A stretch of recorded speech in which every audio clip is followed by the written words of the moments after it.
नमस्कार, मी प्रिया काळे. तरुण भारतच्या न्यूज बुलेटिनमध्ये आपल्या सर्वांचं स्वागत. आता पाहूयात ठळक घडामोडी. बेळगाव शहरातील रामदेव हॉटेल नजीकच्या NB होसमनी पेट्रोल पंपावर आज बर्निंग कारचा थरार पाहायला मिळाला. पेट्रोल पंपावरच ही घटना घडल्यामुळे मोठा अनर्थ होण्याची शक्यता होती. मात्र पेट्रोल पंपावरील कर्मचाऱ्यांच्या सजगतेमुळे मोठी दुर्घटना टळली.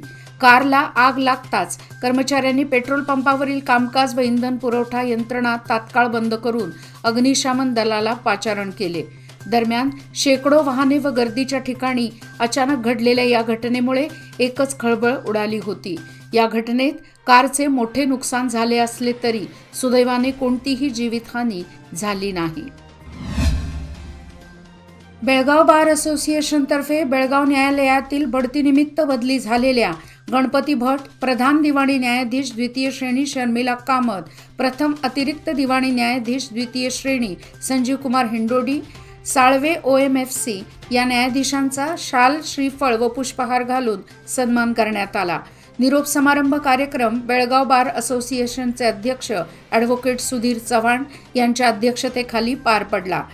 यावेळी प्रमुख पाहुण्या म्हणून प्रधान सत्र जिल्हा न्यायाधीश L. विजयालक्ष्मी देवी उपस्थित होत्या. संस्कारांची कमतरता असल्यामुळे समाज भरकटत आहे, याचा परिणाम जीवनशैलीवर होताना दिसतो. पर्यावरणाचा ऱ्हास झाल्याने वातावरणात आमूलाग्र बदल होत आहेत. एकीकडे देश परस्परांमध्ये शांतीचे संदेश देत असतानाच दुसरीकडे मात्र बायोलॉजिकल व केमिकल शस्त्रास्त्रे तयार होत आहेत. जातीय दहशतवादही टोकाला पोचला आहे. माणसातील संवेदनशीलता कमी होत असून माणुसकी अटत चालली असल्याचे मत आश्रम परंपरा या संस्थेचे संस्थापक डॉक्टर पुष्कर मिश्रा यांनी व्यक्त केले. SKE सोसायटी आयोजित व तरुण भारत ट्रस्ट पुरस्कृत डॉक्टर YK प्रभू असगावकर मेमोरियल व्याख्यान मंगळवारी KM गिरी सभागृहात पार पडले. या व्याख्यानात डॉक्टर पुष्कर मिश्रा यांनी आश्रम परंपरा व विश्व समाज या विषयावर व्याख्यान दिले. व्यासपीठावर कर्नाटक सरकारचे दिल्ली येथील माजी प्रतिनिधी शंकरगौडा पाटील, संस्थेचे चेअरमन किरण ठाकूर, सेक्रेटरी मधुकर सामंत व सदस्या माधुरी शानबाग उपस्थित होत्या. जिल्हा आणि तालुका केंद्रातील अधिकाऱ्यांनी घरी बसून कार्यालयीन कामे करू नये, प्रत्यक्ष कार्यालयात येऊन काम करण्याच्या सूचना मुख्यमंत्री सिद्धरामय्या यांनी आज अधिकाऱ्यांना दिल्या. आज बेंगलुरू विधानसौध सभागृहात मुख्यमंत्री सिद्धरामय्या आणि उपमुख्यमंत्री DK शिवकुमार यांच्या अध्यक्षतेखाली राज्यातील सर्व जिल्हाधिकारी, जिल्हा पंचायत मुख्य कार्यकारी अधिकाऱ्यांची बैठक पार पडली. या बैठकीत महिला व बालकल्याण मंत्री लक्ष्मी हेब्बाळकर यांच्यासह अन्य मंत्री व वरिष्ठ अधिकारी उपस्थित होते. पीक सर्वेक्षण केलेल्या कर्मचाऱ्यांना सरकारकडून गौरवधन देण्यात आला नसल्याने सदर कर्मचाऱ्यांनी या हंगामातील पीक सर्वेक्षण काम थांबवले आहे. याबाबत जिल्हाधिकाऱ्यांना निवेदन देऊनही कोणताही उपयोग झाला नसल्याची प्रतिक्रिया PR कर्मचाऱ्यातून व्यक्त करण्यात येत आहे. यासाठीच जिल्ह्यात सर्वेक्षणाचे काम थांबवण्यात आला असल्याचे PR कर्मचाऱ्यांकडून सांगण्यात आले आहे. जिल्ह्यामध्ये 1492 PR कर्मचारी आहेत.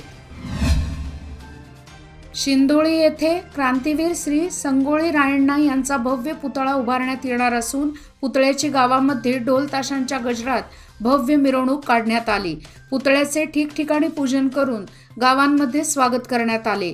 या प्रसंगी निलजी ग्रामपंचायत अध्यक्ष सतीश शहापूरकर, ज्येष्ठ नागरिक बाबागौडा पाटील, बाळू अनगोळकर, पिराजी अनगोळकर, DCC बँकेचे संचालक कृष्णा अनगोळकर यांच्यासह ग्रामस्थ उपस्थित होते. फळं, फुले आणि भाजीपाला सुरक्षित राहावा यासाठी जिल्ह्यात नवीन सुसज्ज शीतगृह उभारण्यात येणार असून 70 लाख रुपयांची तरतूद करण्यात आली आहे. राज्यात यापूर्वी 53 शीतगृहे उभारण्यात आली आहेत. यासाठी तब्बल 180 कोटीचा निधी खर्ची घालण्यात आला आहे. आता पुन्हा राज्यातील 7 जिल्ह्यांमध्ये नवीन 8 शीतगृहे बांधण्यात येणार आहेत. यामध्ये बेळगाव जिल्ह्याचा समावेश आहे. मान्सून हंगामातील पाऊस विलंबाने सुरू झाला.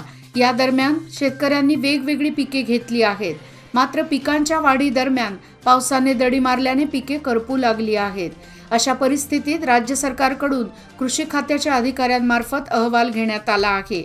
मात्र दुष्काळग्रस्त भाग म्हणून जाहीर करण्यात सरकार विलंब धोरण अवलंबत आहे. याला आर्थिक परिस्थिती कारण असून सरकार पावसाच्या प्रतीक्षेत आहे, असे जिल्हाधिकारी कार्यालयातील सूत्रांकडून सांगण्यात येत आहे. महापालिकेची घरपट्टी वसुली करण्यासाठी ऑगस्ट महिन्यात कर्मचाऱ्यांना 55 कोटींचे उद्दिष्ट देण्यात आले होते. मात्र या 3 महिन्यात 38,74,77,591 रुपये जमा करण्यात आले आहेत, अशी माहिती देण्यात आली. गेल्या काही महिन्यांमध्ये घरपट्टी वसूल करण्यावर भर देण्यात आला आहे. त्याला उत्स्फूर्त प्रतिसाद मिळत आहे. महिषासुरमर्दिनी देवीच्या मंत्रघोषात आणि लक्ष्मी माता की जयच्या घोषात बाळेकुंद्री खुर्द येथील ग्रामदेवता लक्ष्मी देवीची मंगळवारी श्रावण मासच्या शेवटच्या मंगळवारी भक्तिपूर्ण वातावरणात ओटी भरण्यात आली. सकाळी 7 वाजता देवीची विधिवत पूजा करण्यात आली. त्यानंतर सवाद्य मिरवणुकीने गावातील देवदेवतांची ओटी भरण्यात आली.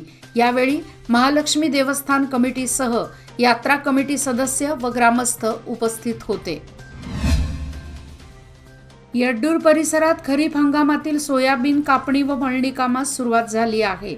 यंदा सोयाबीन पिकाला निसर्गाने साथ न दिल्याने उत्पादनात घट झाल्याचे दिसून येत आहे. दरम्यान सोयाबीन दरातही घसरण झाल्याने उत्पादक अडचणीत सापडला आहे. सोयाबीनला 4,200 ते 4,400 रुपये असा सध्या दर आहे. गेल्या 2 महिन्यांपासून प्रवाशांनी भरून येणाऱ्या बसेसमुळे बस चालक व वाहक बसेस न थांबवता जात असल्याच्या संतापापोटी मंगळवारी केरूर येथील विद्यार्थ्यांनी बस अडवून आंदोलन केले. अपुऱ्या बसेस व विद्यार्थ्यांची संख्या अधिक असल्याने बसेस न थांबवता जात आहेत. परिणामी विद्यार्थ्यांचे शैक्षणिक नुकसान होत आहे. सर्व बसेसना थांबा द्यावा अशी मागणी करण्यात आली. निपाणीसह परिसरात यंदा पुरेसा पाऊस झालेला नाही. असे असले तरी परिसरात सध्या आवश्यक वेळेला तुरळक पाऊस पडत आहे. यामुळे फळभाज्याच्या उत्पादनात चांगलीच वाढ झाली आहे. यामुळे बाजारपेठेत फळं व भाजीपाल्यांची आवक वाढली आहे. भाव मात्र कमी झाला आहे. यामुळे शेतकऱ्यांच्या हाती उत्पादन खर्च पडणे देखील मुश्किल झाले आहे. कवडीमोल भावाने शेतकऱ्यांना फळं व भाजीपाला विकावा लागत आहे. 24 तास पाणी पुरवठा करण्याबाबत काही ठिकाणी पाईपलाईन घालण्याचे काम सुरू आहे. हे काम अत्यंत संथ गतीने सुरू असून आतापर्यंत केवळ 31% काम पूर्ण झाले आहे.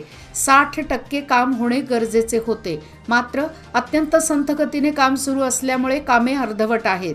तेव्हा तातडीने ही कामे पूर्ण करा, अशी सक्त ताकीद महापालिका आयुक्त अशोक दुडगुंटी यांनी L&T कंपनीच्या अधिकाऱ्यांना तसेच KUIDFCच्या अधिकाऱ्यांना दिली आहे. 8 Karnataka squadron NCC cadet core युनिटच्या वतीने 31 ऑगस्ट ते 9 सप्टेंबर दरम्यान जाधवनगर येथे NCC शिबिर आयोजित करण्यात आले होते. यामध्ये बेळगाव येथील मराठा मंडळाच्या सेंट्रल हायस्कूलच्या 50 विद्यार्थ्यांनी विविध स्पर्धांमध्ये भाग घेऊन घवघवीत यश मिळवले.